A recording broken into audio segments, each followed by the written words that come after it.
Exercising your stock options at the right time could be the difference between paying zero tax and 42%. As an advisor to wealthy tech execs, I recently told an 8-figure client to tweak their exercise by a single day, which saved them an estimated $13,400. So in this video, I'm going to show you the 3 best times to exercise incentive stock options as a tech worker, exactly how to exercise to minimize tax, and the shortcut to finding the best exercise timing for your stock options, even if you're new to all of this. To start, let me show you the first exercise strategy and how to avoid losing all of your equity from one simple mistake. Take a Tesla manager that I work with. We started working together when $600,000 was on the verge of being lost. Like many busy professionals, they felt overwhelmed by the complexity of taxes, financial projections, forms, deadlines, so they kept procrastinating. It's a story I see all the time. Smart people buried in work who don't realize how close they are to losing it all. Every day that passed, the risk grew. By the time they finally took action, they had just 30 days left before hundreds of thousands of dollars would simply vanish. So they reached out in a scramble. We ran tax projections and explored many scenarios and executed a plan, all with days to spare. If they'd waited any longer, the money would have been gone forever. So after seeing this time and time again, here's the lesson you need to know. Acting early gives you flexibility, whereas waiting until the grant expires forces you into a corner. So please plan ahead. Check your option agreement for deadlines so you can set a reminder long in advance to start planning. If you've already procrastinated your exercise, don't worry, as I'll cover some planning strategies later that can help. Also be aware that if you quit your job, you will have a limited post-termination exercise period. One hack I use specifically with clients who want to quit their job is I recommend quitting on October 15th or later, because stock options typically have a lifespan of 90 days after you quit. So if you quit on October 15th, that just means that those 90 days you have to exercise will bleed across 2 separate tax years, which can often lead to a reduction in taxes. But whatever you do,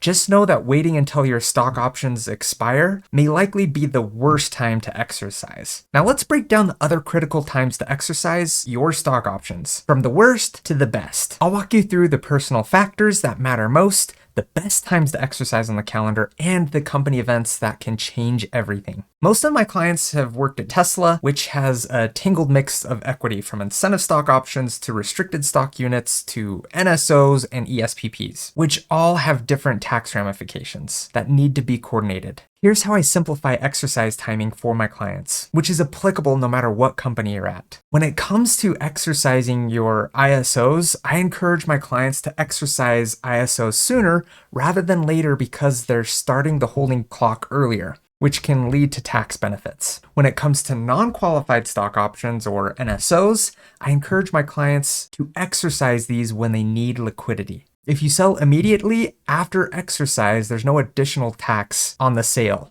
just the exercise. My next favorite exercise timing is actually before they even vest. Some companies offer the ability to exercise early. When one exercises early and files the 83B election, they pay the taxes up front, which is often $0. And the exercise price is typically small too. But if you can't use the 83B election to dodge taxes up front, there's still a way you can slash your tax bill, sometimes by up to 37%. A client of mine was ready to leave their high-paying tech job and launch their own business. Like a lot of people making a big career move, they were focused on the next chapter, but didn't realize this transition could open up a huge tax-saving opportunity. I guided them through a simple strategy that ended up saving them thousands in taxes, something most people overlook. So how does this work and how can you use it? When your income takes a dip, whether you quit, take a sabbatical, retire, launch your own business, your tax rate can fall dramatically.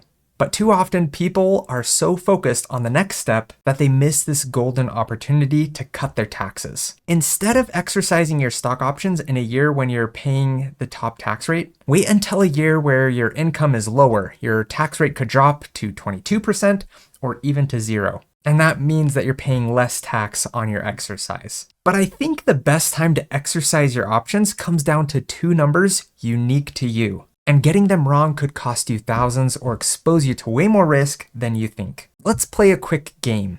Which stock option would you rather exercise? Option A or option B? They might look similar, but the difference between them can change your tax bill, your risk, your return, and even your shot at hitting your financial goals. So what are the two numbers that are so important to consider? First, there's the exercise price. That's the amount that you have to pay in order to buy your company's stock. The lower it is, the less money you're locking up into the stock, and the less you stand to lose if things go south. That's why I like to exercise when the price is low. It puts less money at risk and ties up less capital. The second number is the fair market value, also known as the FMV. It's what the stock is worth right now. If the FMV is low, there's less tax to pay on exercise, but it also is riskier since the stock hasn't grown much or maybe never will. If the FMV is much higher than your exercise price, say 2 or 3 or 4 times higher, it's safer from a risk perspective because you have built-in gains. But you'll also owe more in taxes. So it's a double-edged sword,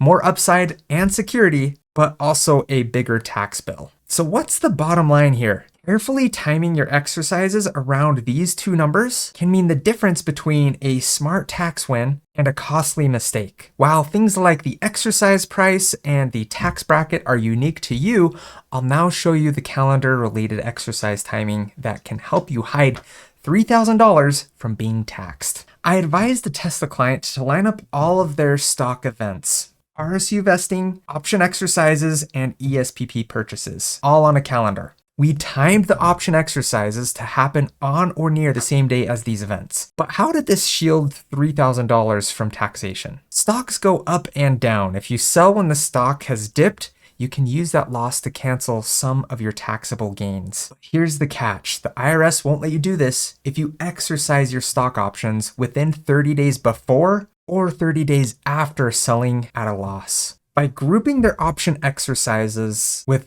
other stock events, we left enough space for those losses to cut taxes. Depending on your situation, you could easily keep more than $3,000 out of the IRS's hands. This next timing strategy is one that most people miss, yet it can help you increase your overall return. A client of mine was looking to exercise a large amount of equity that would trigger a roughly $1 million tax bill. As their equity advisor, I told them to delay their stock option exercise by just 1 day, a move that saved them an estimated $13,400. So how did this 1 day make that big of an impact, and how does this apply to you? When you exercise stock options, you may owe something called quarterly estimated taxes. These are like taxes that normally come out of your paycheck, but they're for non-paycheck income like stock option gains. In this case, my client was going to exercise at the very end of May, which meant that their quarterly estimated tax payment would be due on June 15th, just 2 weeks away. But by waiting till June 1st to exercise,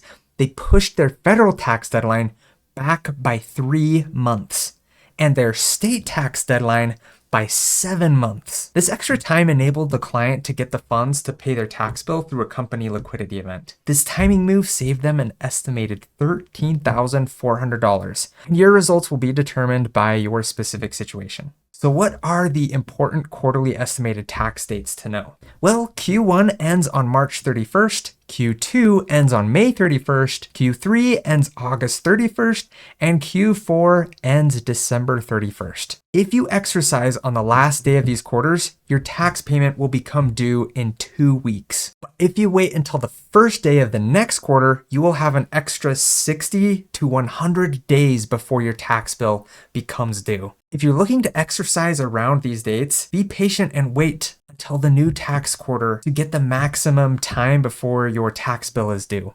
Which brings us to the next most important calendar-related trick, a move that can be the difference between paying painful alternative minimum tax, also known as AMT, or paying none at all. Exercising your stock option is pouring soda into this cup. At first, I can pour quickly, but as the cup fills up, I need to slow down and measure each drop. Otherwise, the overflow will make a sticky mess. And that overflow is you accidentally triggering extra taxes. So how does this relate to the timing of your incentive stock options? January is your chance to pour fast. You can exercise a lot at the start of the year, which starts your holding period sooner for the lower tax rate and gives you 11 months to watch what happens to your company's stock and your tax bracket. If your company's stock is liquid, meaning that you can sell it, you also have the flexibility to sell before the end of the year to avoid any AMT surprises. Later in the year, you pour slowly. As December approaches, you make smaller, careful moves measuring exactly how much you can exercise without spilling over into AMT or a higher tax bracket. By the end of the year, you know exactly where your finances stand and can exercise just enough to stay under that AMT limit. And remember, you don't have to pick just January or December. You can mix and match, pouring fast at the start, then topping off carefully at the end. Next, let me show you the timing mistake that can cost you the chance to cash out when it matters most, especially during rare events like the tender offer. Here's a personal story. Many years ago, my wife's tech employer announced a tender offer, which is a rare chance for employees of a private company to sell some of their stock for cash. Back then, I was still in the middle of my schooling and I didn't know much about equity, but we were excited for the opportunity until we realized that we couldn't sell. Why? Because her incentive stock options had to have been exercised at least 6 months before the tender offer opened. Since we hadn't exercised early enough, we missed out on the opportunity entirely. It was a painful lesson in how timing can make or break your equity windfall. So how can you make sure that this doesn't happen to you? The sooner you exercise your options, the more choices you have when unexpected opportunities come, like a tender offer for your company or a company buyout. If you wait, you might find yourself locked out just like we were. It kind of goes back to my very first point. Giving yourself time and planning ahead can make all the difference with your equity. Now let me show you one of the riskiest moments for your stock options, the months leading up to an IPO. Get this wrong and you could see your hard-earned equity vanish overnight. A few years ago, I spoke with a C-suite executive whose company was just weeks away from going public. The company was valued at $8 billion on paper, a life-changing windfall for employees and investors. But after the IPO, the stock price crashed and the company's value plummeted to under $100 million, a jaw-dropping 99% drop over time. That's not just a paper loss, that's dreams and homes and retirements wiped out in a flash. Now, not every IPO will crash like that, but here's the lesson that you can't afford to miss if you're within 6 months of an IPO. My advice is simple. Wait to exercise your options. A lot of people rush to exercise before an IPO hoping to lock in tax advantages. But here's the thing. If the stock tanks, you could be left with a big tax bill and no gains to show for it. It's not worth exercising to optimize for taxes if you're not even for sure the gain will be there. Here's how I look at it with my clients. If the stock soars after the IPO, you still own your options and you can exercise and participate in the upside at that point. But if the stock crashes and you haven't exercised, you essentially lose nothing. No out-of-pocket loss and no unnecessary tax bill. As a fiduciary, I'm legally required to act in my client's best interests. Around IPOs, the volatility is so high that my priority is to limit the risk exposure. When facing an IPO, focus on protecting your upside first. Once you know that the gain is real, you can then optimize for taxes. In times of massive volatility like IPOs, mergers, or lockup periods, it's better to wait for certainty than it is to chase the tax benefit that might never materialize. Speaking of risk, let me show you an exercise timing that's so important you might question whether you should exercise at all. Let me start with this question. Can Elon Musk afford to lose $10 billion? Sure, he's Elon Musk. But could you afford to lose $10 billion? Of course not. For most of us, risking even a fraction of our savings is a huge deal. Here's why that question matters so much for your stock options. When you exercise your stock options, you're putting your own money into company stock, often locking it up for years to come, especially if your company is private and there's no way to sell. There's no guarantee you'll ever be able to get that money back if things go south. You could lose it all. That's why the golden rule is never exercise more than you can afford to lose. Yes, private company stock might be cheaper early on, but that's also the riskiest. You might not see that money again for a long time, if ever. The risk is lower if your company is public or your company might go public soon, because you'll have the market to sell your shares. But there's no guarantee that the shares will be worth even what you paid for it. Be smart and don't overextend yourself. Before you exercise, ask yourself, if this money disappeared tomorrow, could I handle it? If the answer is no, it's okay to wait. We've covered the 3 best times to exercise your incentive stock options as a tech worker based on personal factors, calendar factors, and company factors. But trying to coordinate all of these can be overwhelming. So let me show you how to exercise the easy way, a shortcut to find the best exercise timing for your stock, even if you're new to all of this. Imagine walking into a store and there's a big red shiny sign that says 50% off. You love a good bargain, so you grab the deal only to realize you bought spicy seafood. Problem is that you hate seafood and you can't handle spice. Focusing on the sale led you straight into a decision you regret. The crazy thing is that people regularly do this with their stock options, focusing on the 50% off deal and ending up with spicy seafood. Let me show you how to avoid metaphorically purchasing spicy seafood so you can actually get a good deal on your stock options. If you ask AI or your coworkers about exercising your stock options, chances are they're going to tell you to optimize for one thing: taxes. They falsely assume that focusing on reducing taxes will get you the best outcome. But making your decision based solely on taxes is like buying spicy seafood because it's on sale. It might look like a good idea, but you could actually regret it for years because you neglected to look at the whole picture. So to avoid this mistake, here are a few things you want to consider before taxes. First, ensure that the exercise aligns with your individual goals. For instance, if you have a big purchase coming up, consider delaying the exercise until afterwards. Second, ask yourself if you can afford to lose the money, both financially and emotionally. Often, these 2 considerations will help you make the smart decision. No spreadsheets required. You don't have to be a financial expert to avoid regret and getting a deal that actually works for you. So now you know the best times to exercise your stock options and the easy shortcut, but knowing when to exercise your stock options is useless unless you know how to exercise your stock options. Should you do a cashless exercise, a sell to cover, or something else? So don't stop here. Watch this video next where I'll show you the 3 exact ways to exercise your stock options. Ways that could save you thousands and help you avoid devastating tax mistakes.